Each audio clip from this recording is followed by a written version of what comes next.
दोस्तों मैं पिछले 4 साल से ई कॉमर्स बिजनेस कर रहा हूं और अपने प्रोडक्ट को अमेजॉन, फ्लिपकार्ट और मीशो पर सेल कर रहा हूं।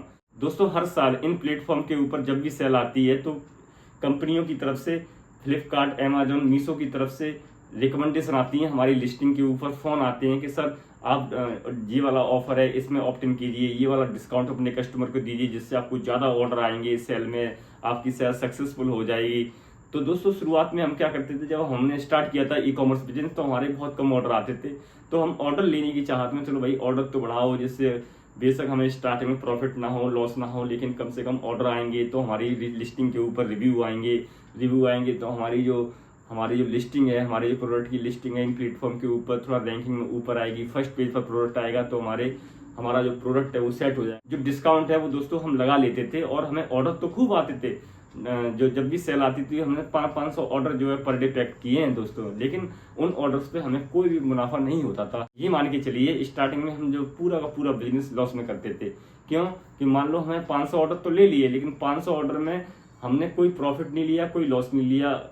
जितने में हमें प्रोडक्ट की सारी कॉस्टिंग मिला के, जीएसटी वगैरह सब मिला के जितना पड़ा उतना ही वो कंपनी हमें पे आउट कर रही थी। और बदले में उन 500 ऑर्डर में जो रिटर्न्स आएंगे दोस्तों, जो रिटर्न, वो भी हमारा मार्जिन उसमें से इक्वल ब्रेक इवन पॉइंट जो होता है, जो ना हमें लॉस हो रहा है बेचने पर, ना हमें कोई फायदा हो रहा है, तो ब्रेक इवन पॉइंट पर भी दोस्तों रिटर्न जो हमारा हमको लॉस दे के चला जाता था। तो मैं चलो आपको पेपर पर ये कैलकुलेशन करके बताता हूँ कि कैसे कितने ऑर्डर आने चाहिए हमारे जब हम प्रॉफिट में जाएंगे। क्योंकि दोस्तों जब हम काम करते हैं ई कॉमर्स बिजनेस पर तो दोस्तों हम घर पर तो करते नहीं। जब सेटअप थोड़ा बड़ा होता है, 250, 300, 400 पैकेट ऑर्डर जो है हमारे पर डे जाते हैं, तो हम घर से नहीं कर सकते, एक कमरे से नहीं कर सकते। तो हमको उसके लिए क्या है, एक ऑफिस बनानी पड़ेगी, वेयर हाउस लेना पड़ेगा, वहाँ हमें 1-2 बंदे भी कंप्यूटर बैठाने पड़ेंगे जो डेली ऑर्डर प्रोसेस करें। सेलर भाइयों को इतना मार्जिन तो कैलकुलेट कर लेना चाहिए कि बिल्डिंग का किराया निकल सके, जो बंदे हमने हायर किए हैं पैकिंग के लिए उनकी सैलरी निकल सके। क्योंकि दोस्तों आपको बंदे रखने पड़ेंगे, आप सारे काम खुद नहीं कर सकते हैं। क्योंकि आपको लिस्टिंग के ऊपर ध्यान देंगे कि आप 400 पैकेट जो है सुबह से लेके ऑर्डर उस पर बैठे रहेंगे। पोर्टल पर भी बैठना दोस्तों जरूरी है। आपको पर डे पोर्टल खोलना है, ये नहीं है कि आपने एक बार लिस्टिंग कर दी, भैया भूल गए अपना काम होता है, ऑर्डर आएंगे लड़के निकालते रहेंगे। नहीं दोस्तों, आपको जो आपके कंपटीटर हैं उनकी लिस्टिंग देखनी है, अपनी लिस्टिंग में अपग्रेड करते रहना है। कभी इमेज बदल दो, कभी कुछ कर दीजिए, या फिर कभी लिस्टिंग के जो कीवर्ड हैं अगर ऑर्डर कम हो जाते हैं तो कीवर्ड चेंज करके देखिए। बहुत सी चीजें हैं जो दोस्तों आपको करनी होती है। आपको अपना पोर्टल डेली 1 से 2 घंटे देखना है। क्योंकि पोर्टल जब आप लॉगिन करेंगे 1 से 2 घंटे आप डेली बैठेंगे तो दोस्तों उसमें जो कंपनी का जो AI, जो कंपनी के जो सॉफ्टवेयर होते हैं पोर्टल के, वो ये समझते हैं कि बंदा एक्टिव है और ये एक्टिव काम कर रहा है। अगर आप पोर्टल खोल के नहीं देखेंगे डेली तो कंप्यूटर, मैंने देखा है बहुत से सेलर भाई जो अपने लिस्टिंग करने के बाद पोर्टल खोल के ही नहीं देखते तो उनके ऑर्डर में गिरावट आ जाती है। तो आपको ऐसा काम नहीं करना। आपको जो पोर्टल है वो आपको डेली खुल के देखना है। और दोस्तों डिस्काउंट प्रमोशन अप्लाई करने के चक्कर में, ज़्यादा ऑर्डर लेने के चक्कर में ये हिसाब लगाना मत भूल जाना कि आप कहीं लॉस में चले जाएं। दोस्तों मैं खुद लाखों रुपये का लॉस खा के बैठा हूँ स्टार्टिंग में, तब जाके मैं आपको ये चीज़ें गाइड कर पा रहा हूँ। हमारे समय में ये चीज़ें गाइड करने वाला कोई नहीं था। दोस्तों यहाँ मैं जो कैटेगरी सेल करता हूँ उस कैटेगरी का मैं आपको एग्जांपल देके फ्लिपकार्ट, अमेजॉन और मीशो पर जो हम प्रोडक्ट सेल करते हैं उनके क्या फीस हैं, क्या चार्जेस हैं और कैसे हमें अपना जो मार्जिन है वो कैलकुलेट करना है। कहीं दोस्तों ऐसा ना हो कि ऑर्डर लाने के चक्कर में आपका जो है प्रॉफिट मार्जिन जो दोस्तों पूरा का पूरा चला जाए। तो इस बात का आपको विशेष ध्यान। दोस्तों मान लीजिए मैं जो प्रोडक्ट सेल करता हूँ दोस्तों उसकी जो कॉस्टिंग प्राइस है वो मेरे को दोस्तों 200 रुपीज़ पड़ती है। दोस्तों इस 200 रुपीज़ में प्रोडक्ट की कॉस्टिंग प्राइस प्लस इसमें इंक्लूडिंग GST भी दोस्तों इसमें इंक्लूड है। और दोस्तों मैं इसकी जो सेलिंग प्राइस है जो पोर्टल पर इसमें मैं सेल करता हूँ वो दोस्तों मैं इसे 499 रुपीज़ में दोस्तों मैं इसे सेल करता हूँ पोर्टल के ऊपर, चाहे फ्लिपकार्ट हो या अमेजॉन हो या मीशो हो। तो दोस्तों मैं जो मार्जिन लेता हूँ वो कितना लेता हूँ ये मैं आपको आगे इसमें बताऊँगा। दोस्तों सबसे पहले क्या होता है, अलग अलग प्लेटफॉर्म के अलग अलग फीस हैं। जैसे मैं आपको यहाँ बताऊँ, फ्लिपकार्ट को ही ले लीजिए आप, फ्लिपकार्ट को ले लो दोस्तों। जैसे ये फ्लिपकार्ट के पोर्टल पे हम चले गए, यहाँ पर हमने फी टाइप, इसमें कई तरह की फ्लिपकार्ट दोस्तों अपने प्लेटफॉर्म पे बेचने के लिए हमें चार्ज करता है फीस। जैसे इसमें एक फिक्स फी है दोस्तों।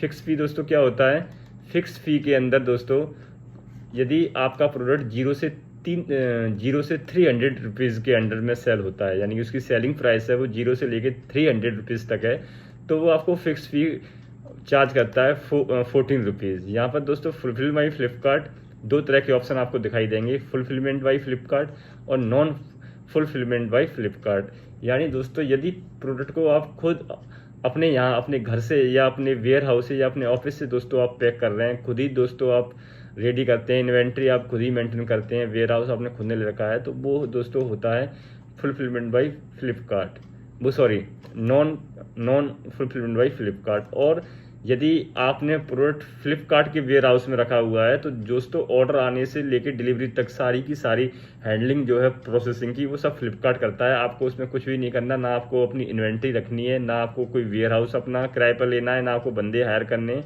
वो बस आपको क्या करना है, अपना प्रोडक्ट फ्लिपकार्ट के वेयर हाउस में पहुंचा देना है, वो सारा काम वही करते हैं। तो दोस्तों वो है फुलफिलमेंट बाई फ्लिपकार्ट। और एक दोस्तों नॉन फुलफिलमेंट बाई फ्लिपकार्ट है, इसका मतलब ये आप खुद से अपने घर से ये या अपने ऑफिस से ये प्रोडक्ट सेंड कर रहे हैं, तो दोस्तों आपको इसमें 16 रुपये फीस चार्ज होगी। इसके अलावा दोस्तों आपको कमीशन फीस चार्ज करता है फ्लिपकार्ट। कमीशन फी दोस्तों ये कैटेगरी टू कैटेगरी ये वेरी करता है, कैटेगरी टू कैटेगरी दोस्तों डिफरेंट करता है। और एक दोस्तों कलेक्शन फीस है। कलेक्शन फीस में क्या होता है दोस्तों, दो तरह की चीज़ें हैं इसमें, एक कैश ऑन डिलीवरी है और एक प्रीपेड है। यदि आपकी सेलिंग प्राइस 0 से 750 रुपीज़ के बीच में है तो कैश ऑन डिलीवरी पर कलेक्शन फी फ्लिपकार्ट चार्ज करता है 12.5 रुपये, और यदि ऑर्डर प्रीपेड है तो उस पर भी 12.5 रुपये दोस्तों ये चार्ज करता है। और यदि आपका सेलिंग प्राइस 750 से ऊपर है, जितना भी ऊपर जाता है प्राइस, तो उस प्राइस का वो 2% दोस्तों कैश ऑन डिलीवरी पर और प्रीपेड पर भी 2% ये दोस्तों कलेक्शन फीस चार्ज करता है फ्लिपकार्ट। इसके अलावा दोस्तों ये जो नेक्स्ट फीस है फ्लिपकार्ट की वो शिपिंग फीस है। शिपिंग फीस में क्या होता है दोस्तों, जो भी आपके प्रोडक्ट का जो वेट है इसके ऊपर डिपेंड करता है, और लोकेशन, आपका प्रोडक्ट लोकल में जा रहा है यानी कि आपके जो आप जिस स्टेट में रहते हैं उस स्टेट के आसपास अगल बगल जो नेबरिंग में जो स्टेट है वहाँ जा रहा है तो दोस्तों वो लोकल कहलाएगा। और यदि आपके स्टेट मान लो आप यूपी में रहते हैं और आपका प्रोडक्ट जो है दोस्तों केरल में जा रहा है या कर्नाटक में जा रहा है तो दोस्तों नेशनल शिपिंग में आएगा। और यहाँ पर इन्होंने पूरा क्राइटेरिया बांट रखा है, यदि आपका वेट 0.5 kg तक है यानी कि 500 ग्राम तक दोस्तों लोकल में जाता है तो ये 47 रुपीज़ चार्ज करते हैं, जिसमें जीएसटी दोस्तों अलग है। ये 47 रुपये तो उनका चार्ज है, इस पर 18% जीएसटी और लगता है। अगर जोनल में जाता है, इंटर जोनल, जैसे आप यूपी में हैं, एमपी में जा रहा है, राजस्थान में जा रहा है, हरियाणा जा रहा है, तो वो जोनल वाइज हो जाता है दोस्तों, तो वहाँ पर ये 54 रुपीज़ चार्ज करता है। और यदि ये नेशनल में जा रहा है, नेशनल का मतलब ये है कि आप रहते यूपी में हैं और आप केरल में जा रहा है, कर्नाटक में जा रहा है, साउथ में जा रहा है या फिर नॉर्थ ईस्ट में जा रहा है आपका प्रोडक्ट दोस्तों, तो वो जो है नेशनल कैटेगरी में आएगा, तो वहाँ 68 रुपीज़ चार्ज करते हैं। और दोस्तों 500 ग्राम के बाद जितना ही वजन बढ़ता है इसमें, यानी कि 500 ग्राम तक दोस्तों ये इतना चार्ज करते हैं, 47, 54 और 68। और यदि पर 500 ग्राम जैसे ही वेट आपका बढ़ेगा तो हर 500 ग्राम पर ये 4 रुपये लोकल में और 19 रुपये जोनल में और 26 रुपये नेशनल में ऐड करते हैं। और यदि आपका प्रोडक्ट दोस्तों 1 kg से लेके 1.5 kg के बीच में है तो ये मतलब कहने का मतलब ये है हर एवरी जो है 500 ग्राम पर ये 13, 17 और 28 रुपये चार्ज कर लेते हैं। तो यहाँ पर इन्होंने पूरा एक ग्राफ बना रखा है, तो आपका प्रोडक्ट कौन से इस ग्राफ में आ रहा है तो वो आप यहाँ अपनी उस हिसाब से कैलकुलेशन कर सकते हैं। तो दोस्तों अब आप जो है अपना जो ग्रॉस मार्जिन है वो आप कैसे जो है कैलकुलेट करोगे, तो दोस्तों आपको ग्रॉस मार्जिन कैलकुलेट करने के लिए आपकी टोटल फ्लिपकार्ट फीस है, जिसमें फिक्स फी प्लस कमीशन फी और प्लस शिपिंग फी और प्लस कलेक्शन फी, ये सारे आप जोड़ लीजिए। और जो आपकी सेलिंग प्राइस है प्रोडक्ट की उसमें से दोस्तों आप ये टोटल फ्लिपकार्ट फी माइनस कर दीजिए, तो आपका दोस्तों ग्रॉस मार्जिन निकल के आ जाएगा। ऐसे ही दोस्तों अमेजोन है, अमेजोन पर भी दोस्तों अलग अलग कैटेगरी के हिसाब से अलग कमीशन है, और आपका प्रोडक्ट किस कैटेगरी में आता है उसी हिसाब से दोस्तों आप जो फीस और चार्जेस है जो आप कर सकते हैं। लेकिन दोस्तों इनके कमीशन प्लेटफॉर्म के ज़्यादा होने के कारण सेलर जो है कम इंटरेस्ट लेने लगे हैं, और वो सेलर बहुत से सेलरों ने अपनी खुद की वेबसाइट बना ली है, और खुद की वेबसाइट बनाने के बाद दोस्तों वो अपनी वेबसाइट से अच्छा खासा मार्जिन वहाँ से वो अर्न कर रहे हैं। यदि आपका प्रोडक्ट अच्छी क्वालिटी का है और आपका खुद का आपने ब्रांड इस्टेब्लिश कर लिया है अपनी कैटेगरी में, तो दोस्तों आप भी अपना प्रोडक्ट अपनी प्रोडक्ट की एक वेबसाइट बनाकर आप डायरेक्ट ऑर्डर भी ले सकते हैं। इनके हैवी चार्जेस से आप बच सकते हैं, जो क्योंकि ये चार्ज इनका आपका जो मार्जिन है प्रोडक्ट का वो पूरा इनके चार्जेस में चला जाता है। तो दोस्तों इसी चीज़ को रोकने के लिए बहुत से सेलर खुद की अपनी वेबसाइट बनाकर आगे लॉन्च कर रहे हैं अपनी वेबसाइट, और वहाँ से अब डायरेक्ट बिजनेस कर रहे हैं। तो दोस्तों इस चीज़ को देखते हुए अमेजोन और फ्लिपकार्ट दोनों ने दोस्तों क्या किया है कि नॉन कमीशन वाले इन्होंने लेके आए हैं। जैसे फ्लिपकार्ट ने शॉप्सी एक लॉन्च किया है अपना प्लेटफॉर्म, जिस पर ये कमीशन चार्ज नहीं करते हैं फ्लिपकार्ट वाले, और उस पर क्या है कि सेलर को थोड़ा मार्जिन ज़्यादा मिल जाता है। और इसी की तर्ज पर अमेजोन ने भी अपने जो प्लेटफॉर्म है वो लॉन्च करने जा रहा है। अमेजोन ने भी लॉन्च किया था, पहले ग्लोरो लॉन्च किया था अमेजोन ने, और सुनने में आ रहा है अभी भी कोई एक प्लेटफॉर्म लॉन्च कर रहा है जिससे ये क्या है टक्कर दे रहा है मीशो को टक्कर देने के लिए फ्लिपकार्ट और अमेजोन नॉन कमीशन बेस लाए थे। और दोस्तों इन दोनों प्लेटफॉर्म के अलावा फ्लिपकार्ट और अमेजोन के अलावा क्या है सीन, मीशो पर सीन थोड़ा अलग है। मीशो पर क्या है दोस्तों, वहाँ आपको कोई मीशो कमीशन चार्ज नहीं करता है, वो केवल जो कस्टमर रिटर्न आता है तो उस पर बस आपको रिटर्न जो शिपिंग फी है बस वो लेता है, बाकी कोई वो आपको चार्ज नहीं करता है। आपको जितना मार्जिन चाहिए वो अपना कॉस्टिंग प्राइस में जुड़कर आप वहाँ लिस्ट कर दीजिए अपने प्रोडक्ट को, तो आपको उतना उसमें मिलता रहेगा। तो ये है दोस्तों इनका फ़ी क्राइटेरिया। अब मैं आपको लेके चलता हूँ दोबारा पेज पर। तो दोस्तों मान लीजिए कि जो मेरा जो प्रोडक्ट है वो मुझको 200 रुपीज़ में पड़ा, यानी कि पूरा का पूरा जो प्रोडक्ट है वो मेरे को 200 रुपीज़ में पड़ा। तो जिसमें मेरा कॉस्ट प्राइस, इसकी पैकेजिंग और जीएसटी भी इसमें इंक्लूड है, और वो मैंने बेचा दोस्तों 499। तो अगर मैं इसको माइनस करूं तो 499 में 200 अगर मैं माइनस करता हूं, इसको माइनस करता हूं, तो मेरे का यहाँ पर जो मार्जिन मेरा बचेगा कितना बचेगा 299। अब दोस्तों मैं फ्लिपकार्ट, जैसे मान लो फ्लिपकार्ट का मैं एग्जांपल ले लेता हूँ। अब फ्लिपकार्ट का यदि मैं एग्जांपल लूँ और फ्लिपकार्ट की मैं सारी जो फ़ीस है वो ऐड करूँ, तो फ्लिपकार्ट की जो सारी फ़ीस ऐड करने के बाद लगभग जो है 208 रुपये इसमें होता है।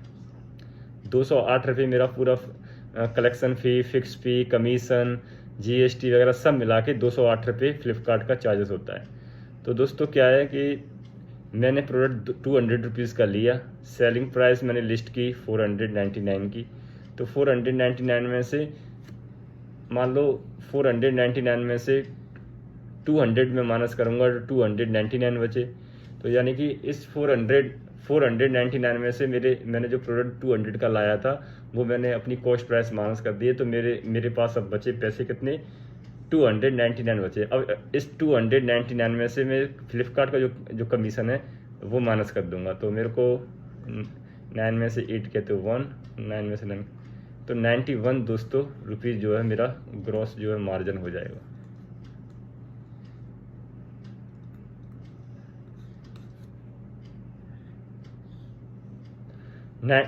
तो 91 दोस्तों मेरा क्या है ग्रॉस मार्जिन हो जाएगा।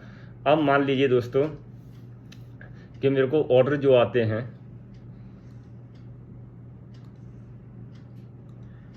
अब मान लीजिए दोस्तों जो मेरे को ऑर्डर आते हैं पर डे वो मेरे को 100 ऑर्डर आए, तो दोस्तों 100 ऑर्डर में सारे तो डिलीवर्ड होंगे नहीं। मान लीजिए इसमें 100 में से मेरे डिलीवर्ड जो हुए हैं वो 60 ऑर्डर डिलीवर्ड हो गए, 10 मेरे जो है कस्टमर रिटर्न आ गए, और बाकी के जो 30 ऑर्डर हैं वो मेरे कोरियर रिटर्न है। ये मेरे C फॉर कोरियर रिटर्न, और जो 10 ऑर्डर हैं वो दोस्तों मान लो मेरे कस्टमर रिटर्न हो गए, और 60 ऑर्डर जो है मेरे जो है डिलीवर्ड हो गए जिनका कोई भी रिटर्न नहीं आया। तो दोस्तों होगा क्या, 91 रुपीज़ मेरा मार्जिन है, और 91 रुपीज़ में से मेरे को 60 डिलीवर्ड हुए हैं, तो मेरा इसमें कितना प्रॉफिट बना आप यहाँ अंदाज़ा लगा सकते हो। तो दोस्तों 5460, तो मैं क्लियर ले देता हूँ इसको, 5460 रुपीज़ दोस्तों ये हमने प्रॉफिट कमाया ये 60 ऑर्डर डिलीवर्ड होने पर। अब दोस्तों इसमें से हम क्या माइनस करेंगे, हमें जो लॉस हुआ है वो हम कितना लॉस हुआ है इसमें हम वो माइनस कर लेंगे।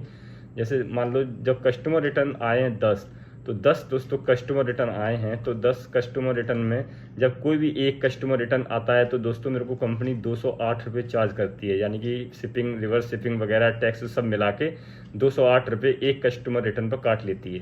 तो 10 मेरे कस्टमर रिटर्न आए तो मेरे कितने कटेंगे इसमें, 2080 रुपये। तो 2080 रुपये दोस्तों माइनस हो जाएंगे। अच्छा, और जो मेरे कोरियर रिटर्न आया है तो कोरियर रिटर्न में दोस्तों क्या होगा,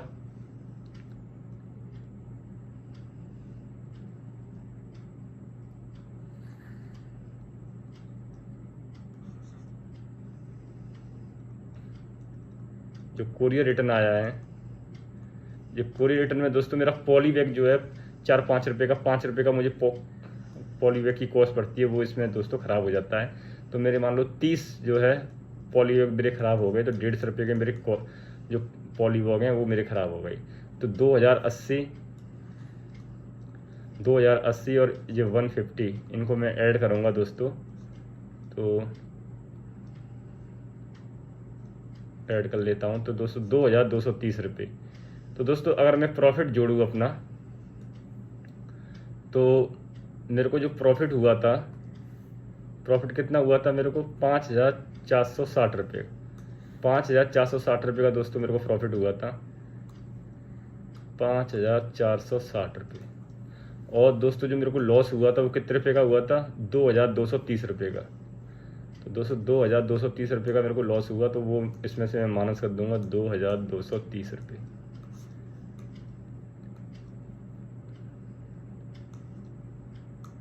तो दोस्तों यदि मेरे 100 ऑर्डर गए हैं, 100 ऑर्डर में आपको बस ये ध्यान रखना है, जो आपको कस्टमर रिटर्न है, कस्टमर रिटर्न दोस्तों आपका 10% से ज़्यादा नहीं होना चाहिए। यदि किसी भी कैटेगरी में आपका 10% से कस्टमर रिटर्न ज़्यादा हो रहा है तो उस प्रोडक्ट को फ़ौरन बंद कर दीजिए, वरना आप लाखों रुपए की लॉस में चले जाएंगे। ये गारंटी की बात है दोस्तों।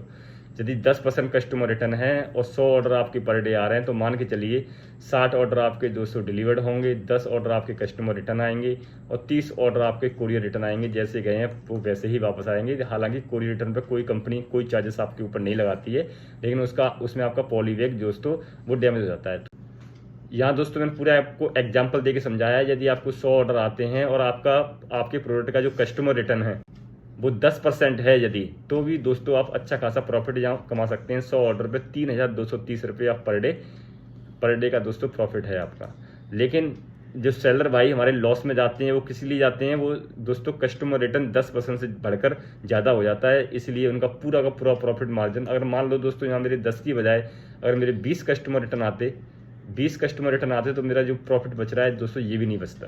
तो बस यहाँ आपको ध्यान ये रखना है, जिस भी प्लेटफॉर्म पर आप सेल कर रहे हैं प्रोडक्ट में अगर 10% से ज़्यादा कस्टमर रिटर्न आ रहा है तो उस प्रोडक्ट में आपको कभी भी फ़ायदा नहीं हो सकता, कभी भी आप पैसे नहीं बना सकते।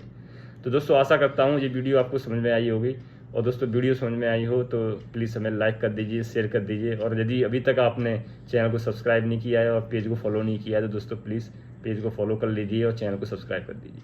Thank you.